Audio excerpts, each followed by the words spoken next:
Is the plumbing industry about to crash, or has it already started? That's what we're going to talk about today.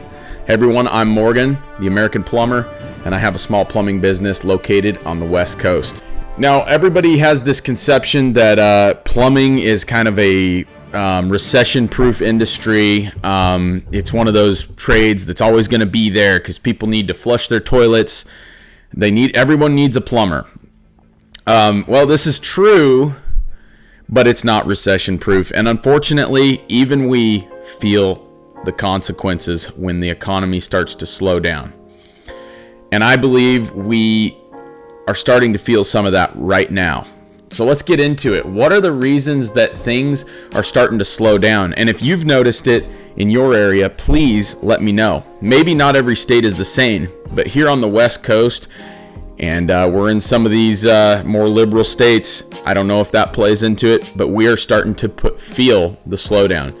I've talked to some other plumbers that own some fairly long-lasting or reputable businesses, even franchises, and they're feeling the same way right now. Normally, we might get, on a smaller company like this, we might get 12 to 14 service calls in a day, and right now, it's not uncommon to only get maybe 2 or 3. That is a major difference, which ultimately ends up hurting the plumbers, the technicians, and even the consumer.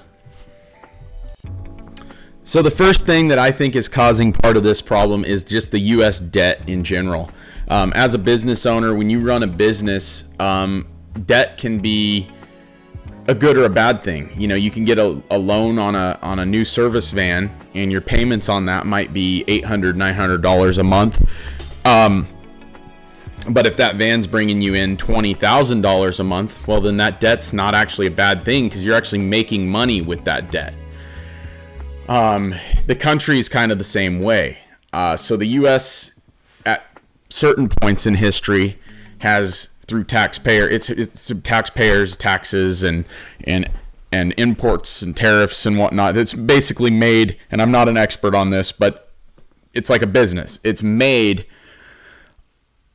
a lot more money than it spends. And but over the years, we've got a lot of government spending.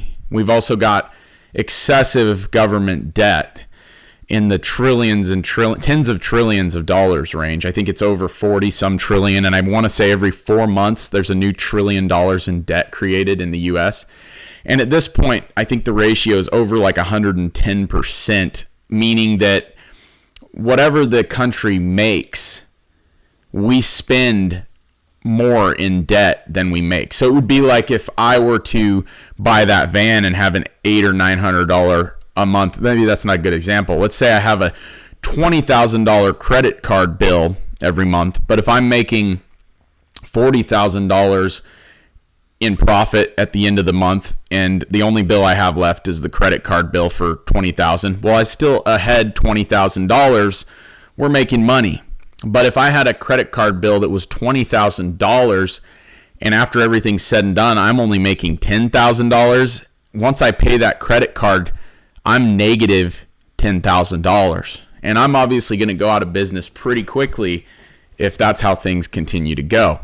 Now, that's where the U.S. is at. Obviously, the government is different, and they're not as susceptible to debt as we are, but it's not a good thing. It's not the sign of a healthy economy. It's definitely not a good way to do business, so it can't be a good way to run the country. And I think that because of this excessively high debt, it affects interest rates, it affects investors. There's so many things affected. It affects people getting loans, that it all kind of ties together. And you'll start to see this as I go through. Hey guys, I keep getting phone calls, so anyways, let's go to number 2. That would be rising costs. I mean, this is an obvious one, right?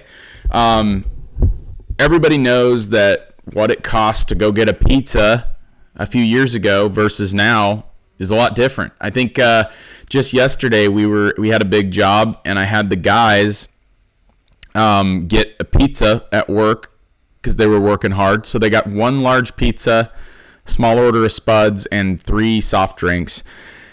And the total was $49. And I can remember when that would have been $22, $23, not that long ago. You go to fill up the tank on these bigger service trucks, and it could be $200. You want to take your family out to eat, it's $100 bill. It used to be like $50, so it's doubled. You go to hire a technician, like a heating and air guy, to do a small repair on your heating and air unit. It's $400, $500, $600. Whereas 4 or 5 years ago, you're probably looking at $200, $250. So it adds up because people don't save money any better than they used to. They spend it on things. We've got cell phones. There's so many things that we're spending money on that as the cost rises, it hurts, and people get to a point where it hurts the consumer. So cost of living goes up, and it hurts everyday consumers, scares them, makes them think twice about having repairs done, and we feel it. So, if you got money in the bank and your sink clogs, you're going to tell your wife, call the plumber and get it fixed, because you don't want to deal with it. You got money coming in, and it's more convenient just to have the plumber go fix it. But if you're scared because I don't know what's going to happen, the cost of everything's so expensive, I can barely afford my dang car bill, my boss is telling me I don't have hours, so I've only got 30 hours of work from last week, and I'm making $22 an hour, I got kids to feed, I'm going to try to clean that drain myself. I'm going to go rent a snake at Home Depot, or I'm going to just put some green gobbler down there and try to fix it. Or we're going to have to live with it, honey. Those are conversations that are coming up a lot more than they did not that long ago. So, number 3 is scared consumers. Kind of ties into the same thing we just talked about, but people are just unsure of the future. We've got this crazy election. We've got one radical person on one side and the other radical person on the other side, and it seems like the middle, everybody in between, is gone. Everyone is radicalized, and when that happens, it creates a lot of tension and unsureness, because that's I don't think that's even a real word, but people are not sure of what's going to happen, because ultimately when you look at what happens in revolutions, when there's civil wars, it's because there is no middle anymore where people can learn to, even though they disagree, learn to do it peacefully. Now we've got two radicalized sides where honestly, who knows if an election even matters anymore. Like at one point, you could have a president be elected, the other side's not going to believe it or is going to refuse it. And that's what can lead to like civil war and real turmoil within society. And it's happened in the past, it's happened all throughout history, and to think it's not going to happen to us is possibly naive. I mean, I hope it doesn't. I hope we can get this together, but it's possible, and people, that's what they're worried about. And so when you're scared about things like that happening, inflation's going up, the government's in debt, we've got your future's in jeopardy. You don't know if we're even going to have a country. It creates a scared mindset, so what happens is, like, the people that own businesses, they're not hiring people, they're not growing, they're not getting new vehicles, and then Toyota or Isuzu, whoever's selling these vehicles, that they don't have plumbers buying the vehicles, so everything just starts to get like a wheel that's got mud on it. It just starts to slow down, and I feel like that's what we're at right now. Another thing, number 4, I believe, is loan defaults because of interest rates. So interest rates, as you know, were super low for a long time, and it was great for the borrower because you could go buy a commercial loan. Like you could buy, say, a commercial property could be like a sixplex. So investors, they'll go buy a sixplex on like a 2% interest loan, which is like nothing. And on a $1 million property, let's say on $1 million property with a 2% interest loan, that's $20,000. So let's say you got a sixplex and they're each unit's making $1,500 a month. You're making $9,000 a month over the course of a year, that's $108,000. So that 2% interest is not a big deal. But here's the kicker. These commercial loans they're not fixed rate. They're very 3 to 5 years, and then you got to reapply, and whatever the interest rate is, that's what you're in for. So if it goes from 2% to 4% to like 6 or 7%, which we're at now, when these people go to get these loans, that all of a sudden is a much different scenario, because now we'll go, that's $60,000 a year of interest, and if you're only making $108,000, now you're paying $60,000 in interest. You're a lot tighter margins, and then you've got maintenance, repair, and you've got property insurance, and so you're going to have more people defaulting on these loans. And what can happen is, once you get, banks loan out like your and my money. If I've got money in a bank, that money, they use it to loan out to these people that are taking loans. And then when those people default on the loans, the property goes back to the bank. And if we're in a termite economy, and you go to pull your money out, the banks may not necessarily have it. And this can create a lot of potential problems in the economy. And then real estate prices drop. So everybody that has houses, it affects everybody, because everybody that had houses that they're like, oh, it's worth $750,000 now. Well, now when nobody wants to buy property, it can drop the market value. And it's a tricky spot that we're at. And, I say this, and I'm not an economist, but I'm trying to learn. And I can see where it's just a very fragile system, and we're in a really unsure time. And it seems to me, when people are unsure, that's when they don't want to spend money.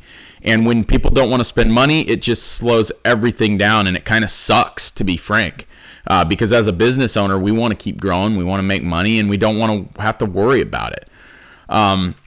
But these are things that you have to think about, and that are kind of playing out right now.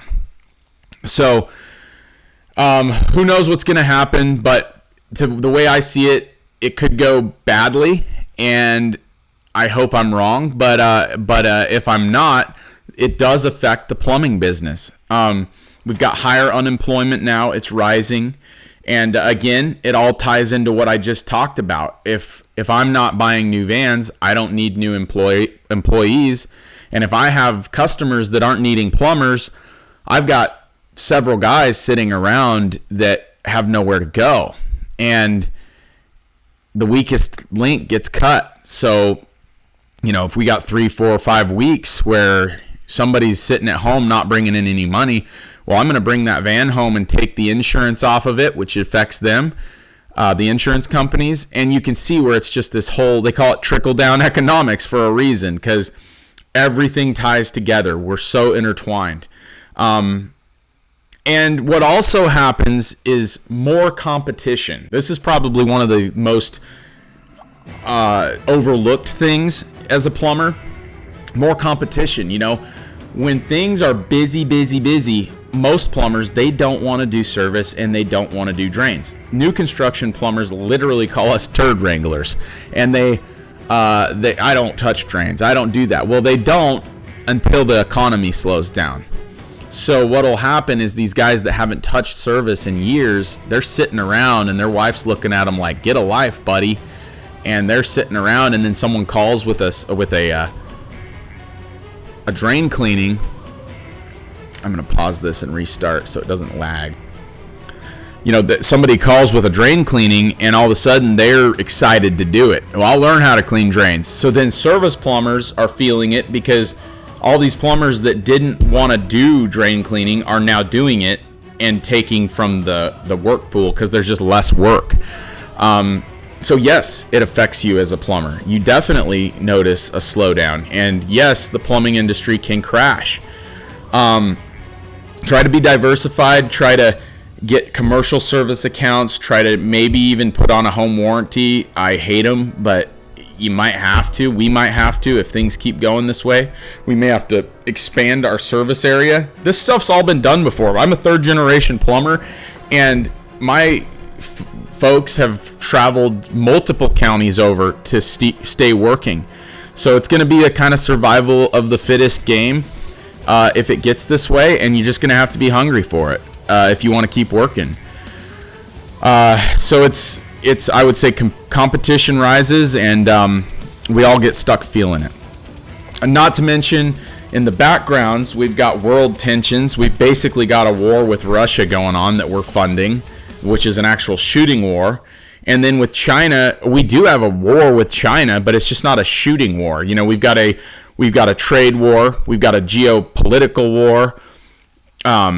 You know, there's that we import most our products from them, and they're kind of, in a way, I would say they've kind of got us cornered in a sense. So even though we're not in a shooting war with China, we are in a sense in a war. It's just we're not in the shooting part of it.